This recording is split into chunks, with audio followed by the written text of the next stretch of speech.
Assalamualaikum warahmatullahi wabarakatuh. Perkenalkan, nama saya Deka Gemil Agustin, Prodi Manajemen dengan NIM 289205018, semester 4, Universitas Pancasakti D, dengan mata kuliah Manajemen Logistik, dengan dosen pengampu Ibu Hani Ari Rahmani, MPD. Di sini saya akan mempresentasikan mengenai materi dengan judul Perilaku Organisasi dan Manajemen Risiko dalam Manajemen Logistik. Untuk ujian tengah semester saya, berikut ini adalah penjelasannya. Barang berbahaya atau DJ atau dangerous good merupakan jenis barang berbahaya yang resikonya tinggi dan merupakan jenis barang yang dapat membahayakan dan keselamatan pengiriman. Jenis barang ini sangat peka terhadap getaran, suhu, tekanan udara, sehingga dapat merusak alat transportasi yang digunakan dalam proses pengirimannya. Sebagaimana contoh berikut: UN 4G per Y50 per S per 99 atau NL dibagi VL 824. Keterangannya, UN yaitu United National atau simbol internasional, 4G yaitu 4 kode fiberboard atau papan fiber, atau G kode box atau kotak, Y yaitu paket grup atau kelompok kemasan, 50 yaitu maksimum kuantitas atau 50 kg, S yaitu solid atau padat atau inner packing, 99 yaitu tahun pembuatannya, yaitu tahun 1999, NL yaitu negara yang berkepentingan, VL adalah nomor pabrik. Labeling, jenis label. Yang pertama ada hazard label atau label bahaya. Yang kedua ada handling label atau label instruksi. Syarat penempelan label diantara lain: yang pertama, semua label ditempel di tempat aman pada kemasan sehingga mudah dibaca, dilihat, dan tidak kabur. Yang kedua, setiap label harus ditempel atau tercetak secara jelas dan warna yang kontras. Yang ketiga, ditempel yang kuat dan ukuran sesuai aturan yang berlaku. Posisi label dalam pemasangan: yang pertama, berdampingan dengan teks alamat pengirim. Yang kedua, label bahaya utama berdampingan dengan label bahaya tambahan. Yang ketiga, label CAO atau Cargo Aircraft Only berdampingan pada sisi yang sama. Yang keempat, tanda this way up dipasang pada kedua sisi yang bertolak belakang, yang termasuk ke dalam barang berbahaya. Oleh karena itu, barang-barang yang masuk dalam kategori hazard good ini akan langsung ditolak oleh maskapai penerbangan dan atau pelayaran.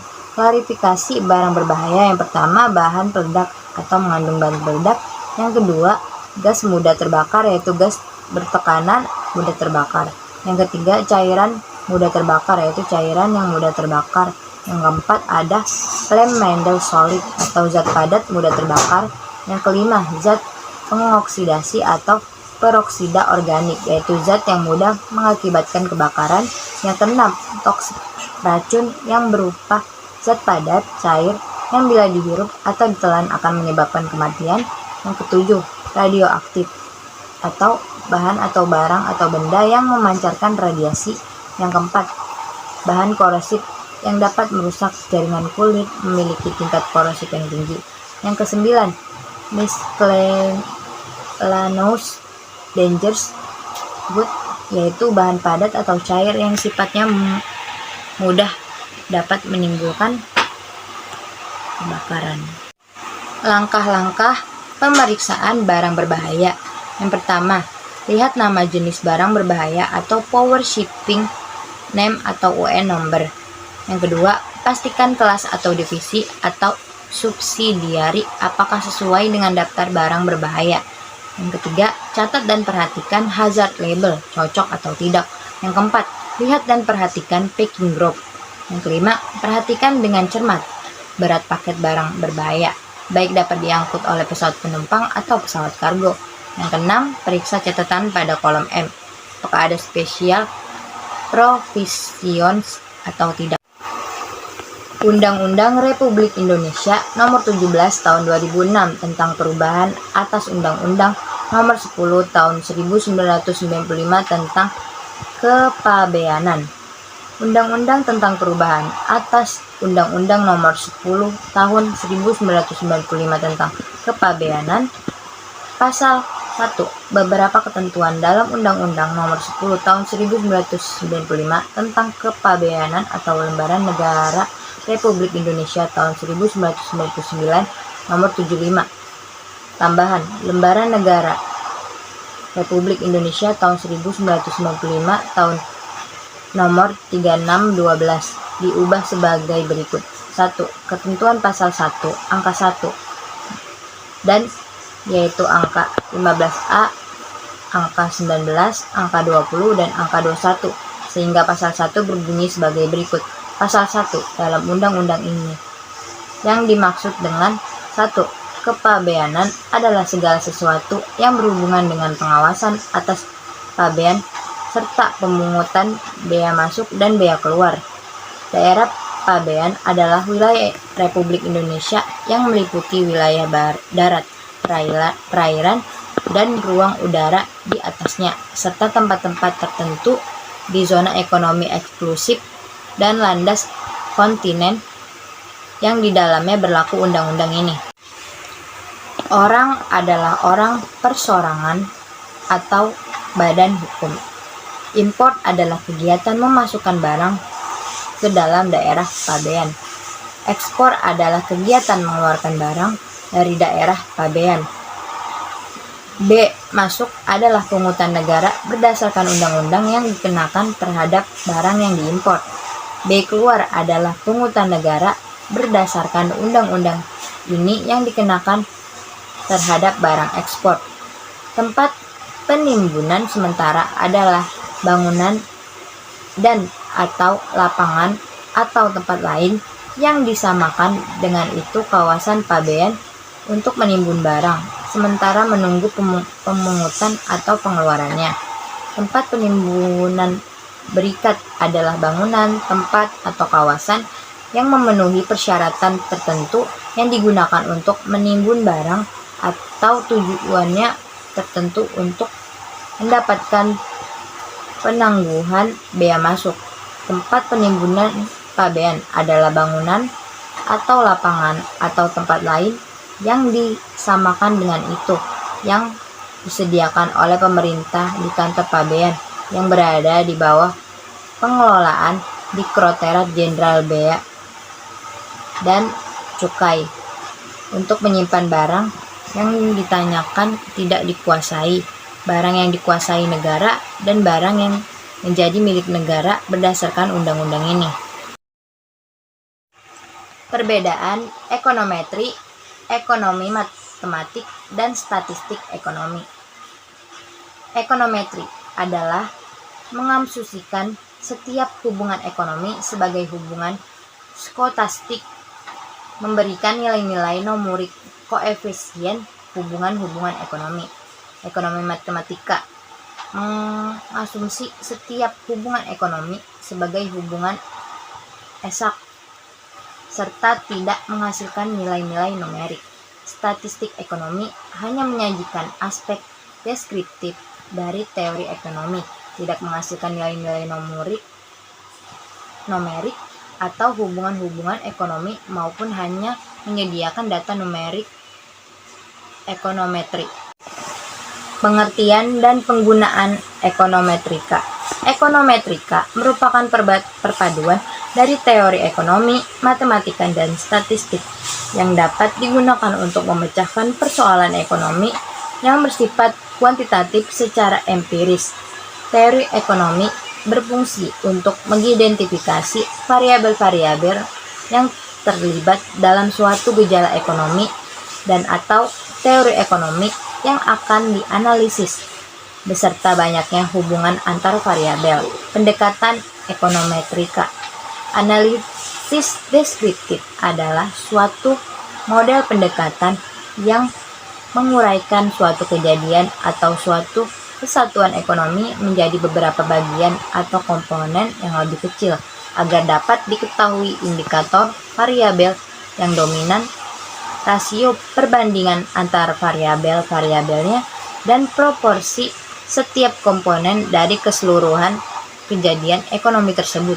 Sedangkan analisis regresi adalah suatu model pendekatan yang melihat gerak perubahan atau variabel dalam kaitannya dengan gerak perubahan variabel lain yang dapat mempengaruhinya. Konsep dasar ekonometrika. Yang pertama, penerapan metode statistik dan matematika ke dalam analisis data ekonomi dengan tujuan memberikan bukti empiris pada teori ekonomi dan memverifikasinya atau menolaknya. Yang kedua, ilmu sosial yang menerapkan peralatan teori ekonomi, matematik, dan statistik inferensi untuk menganalisis fenomena ekonomi. Yang ketiga, suatu ilmu yang mengkombinasikan teori ekonomi dan statistik ekonomi dengan tujuan menyelidiki dokumen empiris dari dokumen skematik yang dibangun oleh teori ekonomi. Tujuan ekonometri.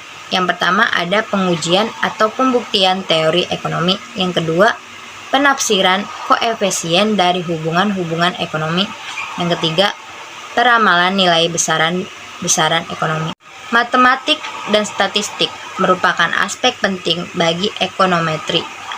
Formulasinya, matematik memberikan ketepatan dan kecermatan, sedangkan statistik memberikan bahan baku bagi ekonometri. Metode analisis. Dalam analisis ekonometrika, Anda mengenal adanya metode persamaan tunggal dan persamaan serempak. Metode persamaan tunggal menggambarkan bentuk satu persamaan yang bersifat satu arah, sedangkan metode persamaan serempak menggambarkan lebih dari satu bentuk persamaan dan bersifat timbal balik. Persamaan tunggal dapat dibedakan menjadi persamaan tunggal berdasarkan data berkala dan persamaan tunggal berdasarkan persamaan regresi. Sedangkan persamaan serempak dapat dibedakan menjadi persamaan pengertian dan persamaan tingkah laku. Dalam persamaan serempak, Anda juga mengenal adanya variabel endogen dan variabel eksogen. Variabel eksogen adalah variabel yang gerak perubahan nilainya ditentukan dari luar siklus kegiatan ekonomi, namun dapat mempengaruhi kegiatan ekonomi. Sedangkan variabel endogen adalah variabel yang gerak perubahannya dinilai bersumber dari hasil kegiatan ekonominya itu sendiri. Fungsi regresi. Fungsi regresi adalah aturan yang menentukan besarnya pengaruh perubahan variabel bebas atau X terhadap variabel terikat atau Y, yang biasa Anda menyatakannya dalam bentuk persamaan Y sama dengan Fx, yang artinya variabel terikat Y merupakan fungsi dari variabel bebas X, sehingga perubahan variabel Y mempunyai ketergantungan pada pembahasan variabel X. Karena Fx bisa terdiri dari B0 dan B1x, maka bentuk persamaannya yaitu Y sama dengan Fx dapat dimodifikasi menjadi Y sama dengan B0 plus B1x. Linearitas regresi dan korelasi. Linearitas merupakan landasan utama bagi analisis regresi karena pelaksanaan tugas regresi dalam peramalan nilai variabel Y untuk variabel X yang telah diketahui secara tepat hanya dapat dilaksanakan kalau model hubungan antara variabel linear. Karena itu, penentuan linearitas regresi yang semula banyak menggunakan garis yang berhubungan koordinat titik-titik XY dalam suatu diagram pencar, kemudian dikembangkan dengan menghitung estimator B0 dan B1 memulai metode kuadrat terkecil. Fungsi utama koefisien regresi adalah menentukan model hubung diketahui antara variabel dan peramalan nilai variabel Y untuk variabel X yang telah diketahui fungsi utama koefisien relasi atau R adalah untuk menentukan tingkat keeratan atau kekuatan hubungan antar variabel tersebut. Sedangkan fungsi utama koefisien determinasi adalah untuk menguji ketepatan hasil analisis regresi melalui penentuan besarnya pengaruh variabel bebas X terhadap variabel terikat Y secara keseluruhan. Transportasi merupakan aktivitas penting dalam sebuah kegiatan logistik karena peran transportasi sendiri adalah melakukan pergerakan atau perpindahan sebuah produk dari pemasok ke penerima secara cepat dan akurat. Jadi, fungsi transformasi dalam rantai pasokan atau supply chain sangat penting untuk jembatan antara supply chain dan permintaan. Masalahnya adalah transformasi juga memerlukan investasi yang besar dan menguras keuangan perusahaan, seperti investasi pada pembelian truk, gaji supir, biaya operasional, sampai pada biaya pemeliharaan. Belum lagi ada resiko kehilangan atau kerusakan tertentu bisa menimbulkan kerugian ke depannya. Manajer transportasi pada suatu perusahaan bertanggung jawab terhadap pergerakan barang dari perusahaan ke pelanggannya. Pengelolaan transformasi yang efektif dan efisien akan memastikan pengiriman barang dari perusahaan ke pelanggan dengan tepat waktu, tepat jumlah, tepat kualitas, dan tepat penerima. Selain itu, biaya transportasi merupakan biaya terbesar dalam struktur biaya logistik. Tidak kurang dari 60% dari total biaya logistik perusahaan merupakan biaya transportasi. Hukum transportasi. Menurut Undang-Undang Republik Indonesia Nomor 22 Tahun 2009 tentang lalu lintas dan angkutan jalan, yang dimaksud dengan jalan adalah prasarana transportasi darat yang meliputi segala bagian jalan, termasuk bangunan pelengkap dan perlengkapannya yang diperuntukkan bagi lalu lintas yang berada pada permukaan tanah, di atas permukaan tanah, di bawah permukaan tanah, dan atau air, serta di atas permukaan air, kecuali jalan kereta api, jalan lori, dan jalan kabel. Menurut Undang-Undang Nomor 38 Tahun 2004 Pasal 5, peran jalan dibagi menjadi 3, yaitu yang pertama, sebagai prasarana transportasi yang mempunyai peran penting dalam bidang ekonomi, sosial, budaya, lingkungan hidup, politik, hankam, serta dipergunakan untuk sebesar-besarnya kemakmuran rakyat. Yang kedua, sebagai prasarana distribusi barang dan jasa, merupakan urat nadi kehidupan masyarakat, bangsa, dan negara. Yang ketiga, merupakan satu kesatuan sistem jaringan jalan menghubungkan dan mengikat seluruh wilayah Republik Indonesia. Berkaitan dengan sektor logistik, pada saat ini terdapat 4 undang-undang di bidang transportasi, yaitu kereta apian, Undang-Undang Nomor 23 Tahun 2007, pelayaran, Undang-Undang Nomor 17 Tahun 2008, penerbangan, Undang-Undang Nomor 1 Tahun 2009, dan lalu lintas dan angkutan jalan, yaitu Undang-Undang Nomor 22 Tahun 2009. Keempat undang-undang tersebut dijatuhkan oleh PP Angkutan Multimoda Nomor 8 Tahun 2011. Selain itu, terdapat cetak biru pengembangan sistem logistik nasional, yaitu Sislonas Perpres Nomor 26 Tahun 2012. Freight forwarder adalah perusahaan yang punya peran utama menjalankan segala aktivitas berkaitan. Freight forwarder bertugas mewakili eksportir, importir, shipper, atau konsigne untuk semua pengiriman barang, dari pengangkutan, pengiriman, penerimaan, bahkan pengaturan transportasinya yang lebih aman, efisien, dan hemat. Jadi, forwarder tidak hanya sebatas pemindahan barang, tetapi bertindak sebagai ahli dalam jaringan logistik. Ia bisa menggunakan berbagai mode pengiriman, apakah dengan kapal, truk, pesawat terbang, atau kereta api. Dalam satu pengiriman bisa menggunakan beberapa mode transportasi. Jasa yang ditawarkan. Freight forwarder atau usaha jasa pengurusan transportasi menawarkan jasa penerimaan dan pengiriman barang kargo, impor maupun ekspor melalui jalur darat, laut, maupun udara dengan harga dan pelayanan yang bervariasi.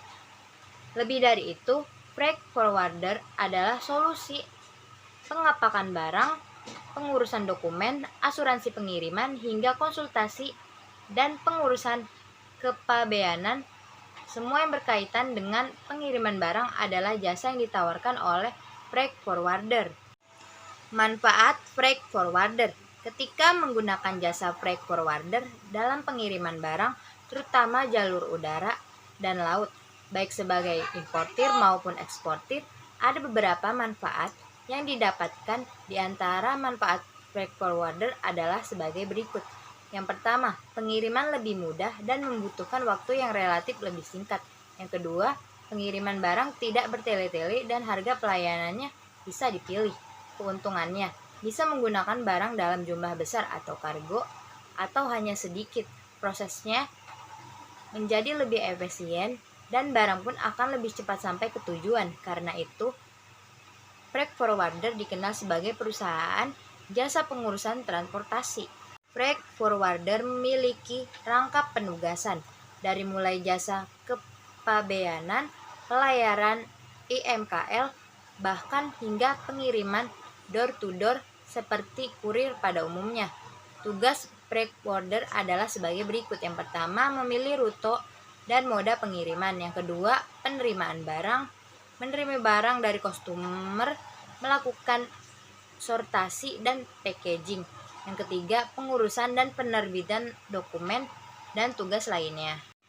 Sebenarnya, freight forwarder dapat berfungsi sebagai penunjang perdagangan dan distribusi trade and transport logistik, yaitu berperan sebagai penanggung jawab tunggal atas semua mata rantai pengangkutan dari awal hingga tempat tujuan akhir sebagai kontraktual karir, dan juga berperan sebagai jasa transportasi berskala lokal. Misalnya IMKL ekspedisi muatan kapal laut. Hal ini dikarenakan sebuah perusahaan penyediaan jasa seperti freight forwarder harus mampu memiliki sertifikat yang memenuhi izin sebagai IMKL atau ekspedisi muatan kapal laut, IMKU ekspedisi muatan kapal udara, dan perizinan lainnya yang berkaitan dengan kegiatan pengiriman dan penerimaan barang ekspor impor di seluruh dunia. Peranan freight forwarder dalam usaha meningkatkan ekspor. Yang pertama, freight forwarder harus bertanggung jawab atas kehilangan atau kerusakan. Barang yang rusak tersebut terjadi antara waktu yang ia mengambil tanggung jawab, sehingga pada waktu ia mengantarkan barang tersebut. 2. Kewajiban untuk menyelesaikan kehilangan dan kerusakan tersebut terletak pada tangan satu orang, yaitu pada freight forwarder. Di samping beberapa peranan di atas, freight forwarder berperan juga sebagai yang pertama, membantu mempromosikan komoditi ekspor Indonesia di luar negeri. Yang kedua, membantu pemerintah dalam upaya penyederhanaan prosedur dan dokumen pengiriman barang, mengingat semua negara maju yang menjadi tujuan ekspor pergunaan fasilitas perdagangan internasional. Yang ketiga, membantu pemerintah dalam mengembangkan armada niaga nasional dengan ikut memberikan dukungan atas kapal-kapal berbendera Indonesia. Definisi pemeliharaan logistik. Jadi, pemeliharaan logistik merupakan salah satu fungsi manajemen logistik yang berupa perangkaian kegiatan atau proses yang di dalamnya berupa segala bentuk perawatan, pemeliharaan, dan penjagaan keadaan barang, agar barang-barang yang dimiliki oleh suatu organisasi tetap dapat digunakan kapanpun serta mampu mencapai umur ekonomis dari barang tersebut, sesuai dengan masa pakai barang tersebut, yang pada dasarnya bertujuan untuk menjaga keberlangsungan kegiatan organisasi agar tetap efektif dan efisien. Tujuan pemeliharaan logistik. Tujuan dari suatu pemeliharaan logistik menurut Kemendagri nomor 17 tahun 2007 adalah semua barang-barang inventaris yang tercatat dalam buku inventaris Jadi, segala barang yang tertera dalam buku inventaris perusahaan harus dipelihara, sedangkan yang tidak tercantum dalam buku inventaris tidak ada suatu kewajiban untuk melakukan suatu pemeliharaan. Manfaat pemeliharaan logistik. Yang pertama, dapat mempengaruhi kebutuhan sesuai dengan rencana produksi. Yang kedua, menjaga kualitas produk yang tepat guna memenuhi apa yang dibutuhkan oleh produk dan tidak menggunakan kegiatan produksi. Yang ketiga, membantu mengurangi pemakaian dan penyimpanan di luar batas dan menjaga modal untuk waktu yang ditentukan sesuai kebijakan. Yang keempat, melaksanakan biaya serendah mungkin dan melaksanakan kegiatan pemeliharaan secara efektif dan efisien. Metode pemeliharaan logistik. Yang pertama, pitkal. Yang kedua, merasakan. Yang ketiga, menerima. Yang keempat, memperbaiki. Yang kelima, membersihkan. Yang keenam, mencoba. Dan yang ketujuh, pelumasan. Hal yang perlu diperhatikan dalam kegiatan pemeliharaan. Yang pertama, data mengenai peralatan harus lengkap, nomor, jenis, tahun pembuatan, kapasitas, cara operasional, dan lain-lain. Yang kedua, planning dan scheduling, rencana dan jadwal pemeliharaan, preventif, maintenance, inspeksi, pembersihan, dan reparasi. Yang ketiga, surat pemerintah atau work order. Yang keempat, persediaan material dan spare part tersedia sesuai kebutuhan. Yang kelima, catatan record. Perlu dilakukan pencatatan jumlah peralatan, letak, karakter, alur, lama inspeksi internal, dan biaya maintenance. Yang keenam, laporan pengawasan dan analisa, yaitu laporan tentang kemajuan perbaikan serta analisa kegagalan perbaikan. Masalah pemeliharaan logistik. Yang pertama, ada penghambat aktivitas dan produktivitas kerja organisasi. Yang kedua, ini berkaitan dengan kesiapan pakai dari barang tersebut. Jangan sampai ketika barang yang akan dipergunakan organisasi tidak mampu berfungsi dengan maksimal karena kurangnya pemeliharaan. Hal ini nantinya akan mempengaruhi terhadap aktivitas dan produktivitas kerja organisasi yang akan terlambat. Yang ketiga, merupakan salah satu sumber pemborosan bagi organisasi. Yang keempat, jika barang logistik yang dimiliki organisasi tidak terawat dengan baik, bukan tidak mungkin barang tersebut akan rusak, tidak maksimal, dan bahkan hilang. Hal ini berakibat terhadap anggaran organisasi yang akan mengalami pemborosan karena mau tidak mau organisasi harus memberi barang yang baru untuk keberlangsungan aktivitas organisasi.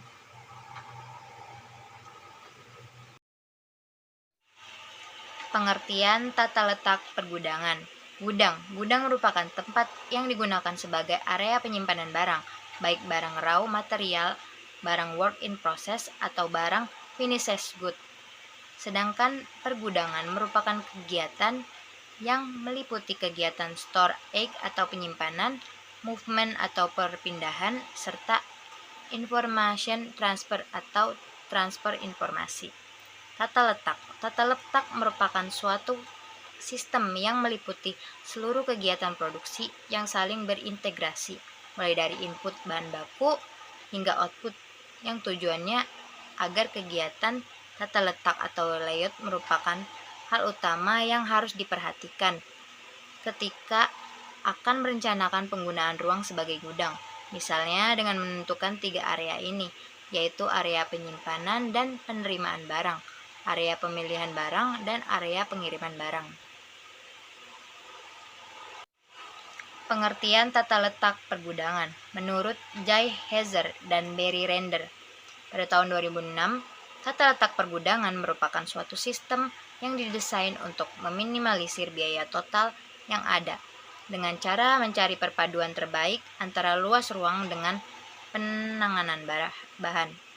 Tujuan tata letak pergudangan adalah untuk dapat menemukan titik optimal di antara biaya penanganan bahan dan biaya-biaya lainnya, sehingga manajemen bertugas untuk memanfaatkan volume penuh gudang dengan tetap mempertahankan biaya penanganan bahan di angka yang rendah. Biaya penanganan bahan merupakan biaya-biaya yang berkaitan dengan pergudangan, seperti transportasi barang masuk, penyimpanan, sampai transformasi barang keluar Oleh karena itu, gudang sebaiknya dirancang dengan tetap memperhitungkan kecepatan gerak barang. Barang-barang yang harus bergerak cepat sebaiknya diletakkan lebih dekat dari tempat pengambilan barang sehingga mengurangi gerakan bolak-balik yang berlebihan. Hal yang harus dipertimbangkan dalam tata letak pergudangan. A. Ukuran area penyimpanan barang. Ada 3 faktor penting yang harus diperhatikan dalam penentuan, yaitu 1. Tempat untuk penyimpanan barang-barang dan peralatan. Yang kedua, lorong atau gang antar barang yang berfungsi untuk akses langsung ke area barang. Yang ketiga, jarak dari dinding ke barang. B. Ukuran area penerimaan barang. Beberapa tempat atau area yang harus diperhitungkan untuk menentukan ukuran area penerimaan barang adalah 1. Tempat atau area untuk melakukan pemilahan barang, kontrol kualitas, dan persiapan penyusutan. Yang kedua, area khusus untuk pemeriksaan dan penyimpanan barang sementara sebelum hasil pemeriksaan keluar. C. Ukuran area pemilahan atau sortir barang. Jika barang yang akan diterima harus melalui proses pemilahan atau penyortiran dulu sebelum disimpan, maka area pemilahan wajib diperhitungkan sebagai kebutuhan area. Selain itu, jumlah barang yang akan dipilah juga menentukan luas area yang diperlukan. Terakhir, metode pemilahan yang digunakan juga menentukan, termasuk jika diperlukan proses menjahit atau penggantian kemasan. Aliran barang dan tata letak dalam gudang. Hal-hal yang harus diperhitungkan dalam proses aliran barang yaitu yang pertama, 1. Tata letak ruang untuk seluruh kegiatan yang dilakukan. Yang kedua, lokasi fisik barang yang terdapat di area penyimpanan massal. Yang ketiga, proses barang yang akan mengalir baik ke dalam maupun keluar dari fasilitas gudang. Tujuan menentukan aliran barang dan tata letak pergudangan adalah untuk mengoptimalkan arus barang melalui kegiatan yang berbeda secara efisien. Beberapa kegiatan pergudangan yang membutuhkan tata letak gudang. Yang pertama, tempat untuk proses pemeliharaan peralatan. Yang kedua, tempat parkir kendaraan, pengangkut barang atau kendaraan karyawan. Yang ketiga, tempat untuk penyimpanan barang yang rusak atau barang yang harus dikembalikan untuk karantina dan lain sebagainya. Yang keempat, tempat beristirahat bagi para pekerja. Yang kelima, tempat untuk pencatatan dan pemberkasan atau disebut dengan ruang administrasi.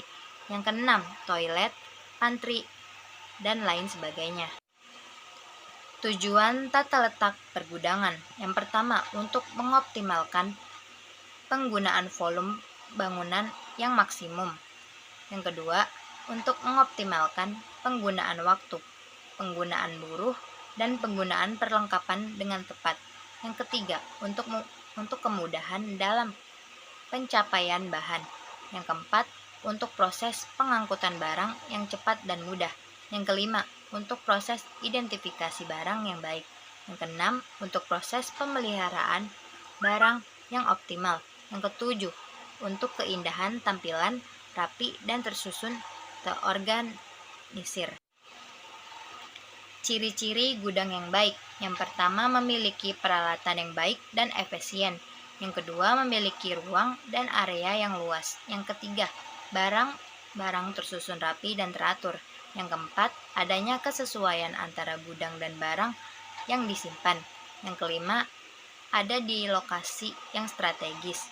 Sistem pemberkasan yang teratur dan pengurusan yang teliti. Yang keenam, memiliki ciri-ciri keselamatan yang baik dengan adanya perlindungan asuransi. Metode penyimpanan gudang. Yang pertama, metode dedicated storage. Metode ini biasanya disebut sebagai penyimpanan tetap karena tempat untuk tiap-tiap barang sudah ditentukan. Yang kedua, metode randomized storage. Metode ini merupakan metode penyimpanan barang yang memungkinkan adanya perpindahan lokasi penyimpanan setiap waktu untuk barang-barang yang disimpan.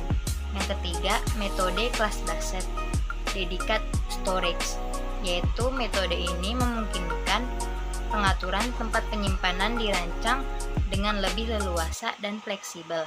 Yang keempat, metode shared storage, yaitu metode ini menjadi jalan keluar untuk mengurangi kebutuhan akan ruang penyimpanan.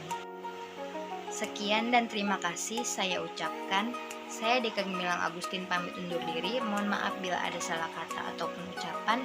Wabillahi taufik wal hidayah. Assalamualaikum warahmatullahi wabarakatuh.